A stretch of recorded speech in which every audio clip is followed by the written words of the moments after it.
दोस्तों नमस्कार, मैं हूँ रोहित कौशिक और आप देख रहे हैं रोहित संवाद।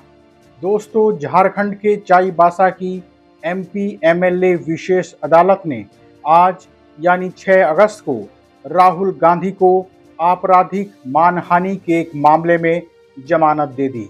यह मामला 2018 में कांग्रेस अधिवेशन के दौरान दिए गए उनके एक भाषण से संबंधित है।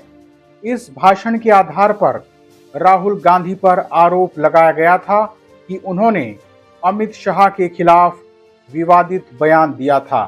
हालांकि कोर्ट में पेशी के दौरान राहुल गांधी ने कहा कि उन्होंने अमित शाह के खिलाफ कोई आपत्तिजनक बयान नहीं दिया, कोई ऐसी टिप्पणी नहीं की जो गैर संवैधानिक हो। लगभग 2-3 दिन पहले भी सुप्रीम कोर्ट ने राहुल गांधी की टिप्पणी पर सवाल उठाया था। उस दिन गोदी मीडिया ने पूरे दिन खबर चलाई थी कि सुप्रीम कोर्ट ने राहुल गांधी को फटकार लगाई। राहुल गांधी की टिप्पणी पर नाराजगी व्यक्त करते हुए कोर्ट ने पूछा था कि राहुल गांधी को कैसे पता चला कि 2000 वर्ग किलोमीटर भारतीय क्षेत्र पर चीनियों का कब्जा हो गया था। क्या राहुल गांधी वहां मौजूद थे? क्या राहुल गांधी के पास कोई विश्वसनीय सामग्री है?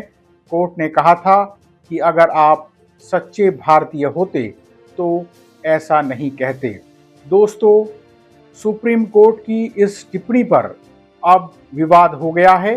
अब सवाल उठाया जा रहा है कि सुप्रीम कोर्ट किसी मुद्दे पर सुनवाई करते हुए किसी इंसान की नागरिकता पर सवाल कैसे उठा सकता है? सुप्रीम कोर्ट सच्चे भारतीय और झूठे भारतीय का प्रमाण पत्र कैसे जारी कर सकता है?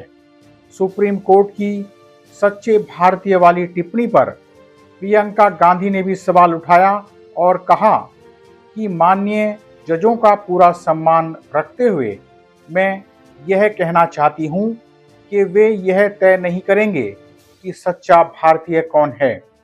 प्रियंका गांधी ने कहा कि सरकार से सवाल पूछना विपक्ष के नेता का कर्तव्य है। मेरा भाई कभी भी सेना के खिलाफ नहीं बोलेगा, वह सेना के प्रति सम्मान रखता है।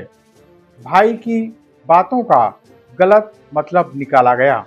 उन्होंने कहा कि कोर्ट या सरकार को देशभक्ति का प्रमाण पत्र देने की जरूरत नहीं है।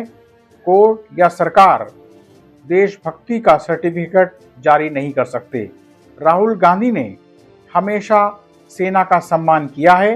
दरअसल राहुल गांधी जब भी देश की सुरक्षा से जुड़े मुद्दे पर सवाल उठाते हैं तो भारतीय जनता पार्टी ऐसे दिखाती है, ऐसा प्रदर्शित करती है कि जैसे राहुल गांधी सेना का अपमान कर रहे हैं।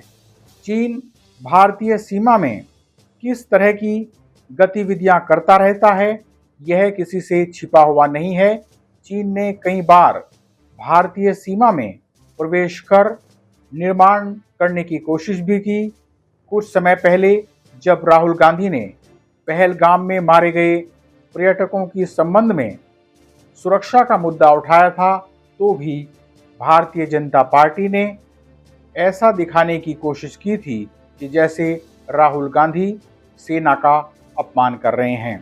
दोस्तों, सुप्रीम कोर्ट के जज दीपांकर दत्ता ने राहुल गांधी पर यह टिप्पणी की थी कि अगर आप सच्चे भारतीय होते तो ऐसी टिप्पणी न करते कि 2000 वर्ग किलोमीटर भारतीय क्षेत्र पर चीनियों का कब्जा हो गया था।